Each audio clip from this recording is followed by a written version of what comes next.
রবিবার রাতে পূর্ব বর্ধমানের বুদবুদের মারো গ্রামে রাস্তার পাশে মিলল এক বিধবা মহিলার রক্তাক্ত দেহ। মৃতার নাম জ্যোৎস্না বাগদি, বয়স ৩৬। বুদবুদ থানার পুলিশ এই ঘটনায় হারু বাগদি নামে এক ব্যক্তিকে গ্রেপ্তার করেছে ও একজনকে আটক করেছে। জ্যোৎস্নার যা আলো বাগদি বলেন, জ্যোৎস্নার বাবার বাড়ি কসবাতে। ৪ বছর আগে ওর স্বামী মারা যায়। 2 ছেলেকে নিয়ে এখানে থাকতো। ছেলে দুটি নাবালক। বাবার বাড়ি বা ডাক্তার দেখাতে গেলে আমার বাড়িতে ছেলেদের রেখে যেত। মৃতার শ্বশুরবাড়ি সূত্রে জানা গিয়েছে, গতকাল রবিবার বাপের বাড়ি থেকে ফেরার কথা ছিল তার, কিন্তু সন্ধ্যা হয়ে গেলেও বাড়ি না ফেরায় চিন্তিত হয়ে পড়েন শ্বশুরবাড়ির সদস্যরা। তার কিছুক্ষণ পরেই খবর পাওয়া যায় গ্রামে ঢোকার মুখে একটি নির্জন জায়গায় পড়ে রয়েছে জ্যোৎস্নার মৃতদেহ। এই ঘটনার সম্পর্কে টানাপোড়েনের কথা উঠে আসছে। পুলিশ সূত্রে জানা গিয়েছে, স্বামী মারা যাওয়ার পর কসবা এলাকারই হারুর সঙ্গে প্রেমের সম্পর্ক গড়ে ওঠে জ্যোৎস্নার। 3 বছর ধরে সেই সম্পর্ক চলছিল। রবিবার হারুর সঙ্গেই ছিল জ্যোৎস্না। সন্ধ্যার পর টোটো করে মারো গ্রামে বাড়ি ছাড়তে যাচ্ছিল হারু, কিন্তু টোটোয় বচসা হয়।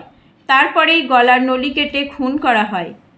এই ঘটনা নিয়ে এসিপি কাঁকসা সুমন কুমার জয়সওয়াল বলেন, হারুর সঙ্গে জ্যোৎস্নার মনোমালিন্য চলছিল। হারু ছুরি কিনেছিল, বাড়ি ফেরার সময় গলা কেটে দেয়। ঘটনার প্রত্যক্ষদর্শীও রয়েছে, জিজ্ঞাসাবাদ করা হচ্ছে।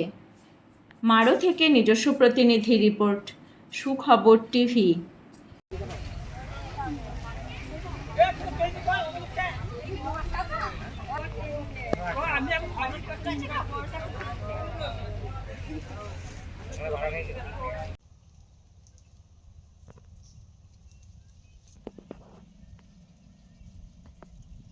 আমার ভাসুরের ছেলের বউ।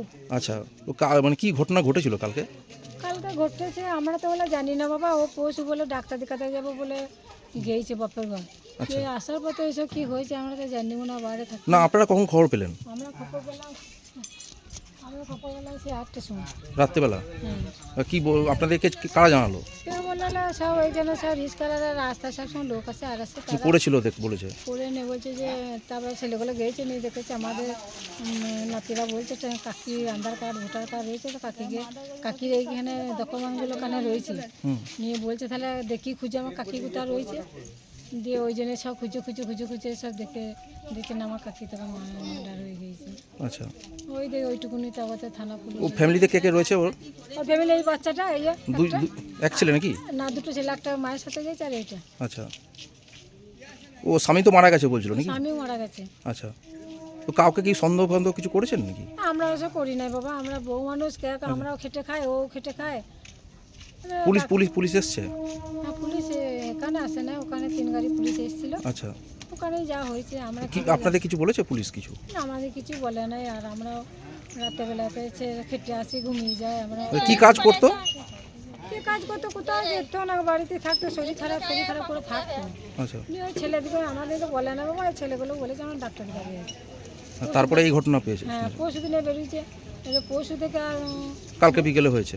হ্যাঁ, নিয়ে ছেলেগুলোকে শুধু তোর মা এলো বলছে না, মা ট্রেনে আসে। আবার ফোন করছি, আবার বলছে শুধুছি। ছেলেগুলো রাত্রে তখন বলছে যে মা মামার বাড়িতে গিয়েছে, বাস এইটুকুনি। তারপর তো কোনো খবর না। পাইনি। তারপর আবার সন্ধ্যেবেলা ছেলেগুলো শুধুছি মা কয়বার থেকে আসছে, বললো যে হ্যাঁ মা ঘর আসবে আজকে। এই যে ছেলেরা বলছে ভাত খাচ্ছে, বলছে আমার মা ঘর আসছে, বাস ওইটুকুনি। কোনো কি জানতে পেরেছেন শরীরে কোনো আঘাত আছে বা কিছু ছিল নাকি? আঘাত বলতে বলছে তো যে কাটা রয়েছে না কি রয়েছে। মানে গলা? হ্যাঁ, মানে গলা কাটা ছিল নাকি? হ্যাঁ, ওই শুনছি আমি, যে আমি দেখি নাই, দেখতে পারবো না, বাচ্চাদের নিয়ে যাই নাই। আচ্ছা, আর কিছু দেখিনি, এইটুকুই শুনতে পেয়েছিলেন? এইটুকুই শুনেছি, কাছে যাই নাই। আপনি কে হন? আমি ওর খুশাশুড়ি। কি নাম আপনার? মিলন বাগদি। মিলন বাগদি। খবরটা কখন পেয়েছিলেন? আমরা 8টার সময় খবর পেয়েছি। রাত্রিবেলা? হ্যাঁ, রাতেবেলা আমাদের এখানে হরিনাম চলছিল। আচ্ছা, এই সামনে মন্দির আছে, এখানে হরিনাম চলছিল। ওইখানে খবরটা 8টার মধ্যে পেয়েছি, মানে আসছিল বাইক নিয়ে। তাই বলছে এরকম ওইখানে পড়ে আছে ওইটা বলা নেই, যে ঝামালি হচ্ছে কিছু একটা নিয়ে। সেই হিসেবে আমরা গেছি অনেক ছেলেকে কিছু দেখতে পাইনি। আচ্ছা, হ্যাঁ, তারপরে আমাদের ছেড়ে যাওয়ার পর তখন 11টা বাজে, তখন ওই জিনিসটা দেখতে পাই। আচ্ছা, যেরকম মোড়ে সাইডে পড়ে আছে। মানে আপনারা কি দেখেছিলেন? আমি তো যাইনি সেই এতে যাইনি, বাচ্চা ছেলেগুলো গিয়েছিল। হ্যাঁ, তো ওরা দেখেছি যে এরকম মানে সাইডে জঙ্গল সাইডে পড়ে আছে। আচ্ছা, তো কাউকে কি সন্দেহ করছেন? সন্দেহ আমরা কী করবো সন্দেহ? না চোখের মধ্যে দেখার মধ্যে কী করে সন্দেহ করবো আমরা? কি কি কাজ করতো? ও তো বিধবা মেয়ে, বুঝলেন তো, ঘরে থেকে ওর স্বামী মারা গেছে। হ্যাঁ, এমনি তো একটা হাটের প্রবলেম ছিল, এমনি শরীর খারাপ, হাটে প্রবলেম আছে। আচ্ছা, হাটে প্রবলেম ছিল মেয়েটা, এমনি বাড়িতেই থাকতো, শ্বশুর বাড়িতেই থাকতো। 2 ছেলেকে নিয়ে? হ্যাঁ, 2 ছেলে থাকতো। আচ্ছা এমনি হাটে প্রবলেম আছে, হাটে রোগ ছিল, তো এমনি বাড়িতে পড়ে তো কাজে ফাজে যেত না। আচ্ছা, বাড়ি থেকে বেরিয়েছিল ডাক্তার দেখাবার নাম করে? হ্যাঁ, ডাক্তার দেখানোর নাম করে বর্ধমান ডাক্তার গিয়েছিল। আচ্ছা, তারপরে? তো অপর তো আমি যাই না কি হয়েছিল তারপরে ব্যাপারটা। তা আপনারা কি চাইছেন এখন? যে কেসটা করেছে তাকে শাস্তি হোক, ফাঁসি দেখ, দ্বিতীয়বার না হয় এরকম হয় রাস্তার মধ্যে। পুলিশ এসেছিল? হ্যাঁ, পুলিশ এসেছিল। পুলিশ কি দেখে গেছে সব? পুলিশ দেখে গেছে, পুলিশ সব কিছু ইনকোয়ারি করেছে, সব কিছু ঠিকই করছে। পুলিশ কাজ মতো ওরা ঠিক কাজ করছে একদম। পুলিশ কাজ করে, ওরা যে- পুলিশের সাথে আপনাদের কোনো কথা হয়েছে? পুলিশের সাথে কথা হয়, কিন্তু পুলিশ ওরা নিজের মধ্যে কাজ করে যাচ্ছে। না, পুলিশের তদন্তে আপনারা খুশি আছেন? আমরা আমাদের পুরো ভরসা করেছি যে আমাদের চালিয়ে যাচ্ছে ওরা। আপনার নাম? করছে আমাদেরকে। আপনার নাম? আমার নাম ওয়াসিম বাগদি। কে হন আপনি? আমি রাস্তার বাড়ি। প্রতিবেশী? ঘটনা বলতে মানে আমাদের কসবা জাঁপুর অঞ্চলেরই মানে ছেলে আর টোটোওয়ালা ছিল আমাদের কসবা জীবরপাড়া, দুজন মিলে আমার দিদিকে মানে ওরা ছুরি দিয়ে পাথর দিয়ে টোটোর মধ্যেই মার্ডার করে দিয়েছে। হাতির বাড়ি যায়নি, ওই আমার দিদি বিয়ে হয়েছে মারোকোটা থেকে তুলে এনে ওরা ওইখানে একটা আর্মি ক্যাম্প আছে, রেল গেট, ওইখানে নিজে ওরা সেই কাজটা করেছে। মানে দিদিকে মানে যাচ্ছেতাইভাবে মার্ডার করেছে। আর থানায় অভিযোগ বলতে আমাদের একটাই দাবি, ফাঁসি, দুজনাকেরই ফাঁসি চাই। ওদের কোনো মানে ক্ষমা বলে কোনো জিনিস নাই। যেভাবে মানে একটা মানুষে মারতে পারে, সেসব মানুষদের মানে বেঁচে থাকার কোনো অধিকার নাই। আমাদের জন্য ছাড়া পায়। আমার নাম উত্তম বাগদি। ছোটো ভাগনা আছে, একটা বড়। ও আমার বড় ভাগনার নাম হচ্ছে দেব, ছোটোর নাম হচ্ছে জয় বাগদি। দেবের বয়স হবে এখন 14 থেকে 15 বছর বয়স হবে, আর ছোটোটা হবে 8 থেকে 9 বছর। বডি এখন দুর্গাপুর পাঠানো হয়েছে পোস্টমর্টমের জন্য। আবার দুর্গাপুর থেকে আবার যাবে আসানসোল। তারপর কখন কি ছাড়বে এখন সেটা এখন আমাদের সঠিকভাবে বলা হয়নি। ঘটনাটা কি ঘটেছিল?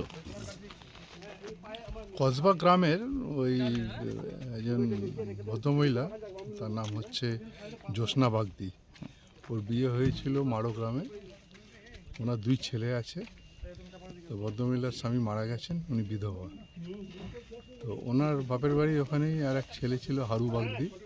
ওর সঙ্গে ওর 3-4 বছর ধরে আলাপ পরিচয়।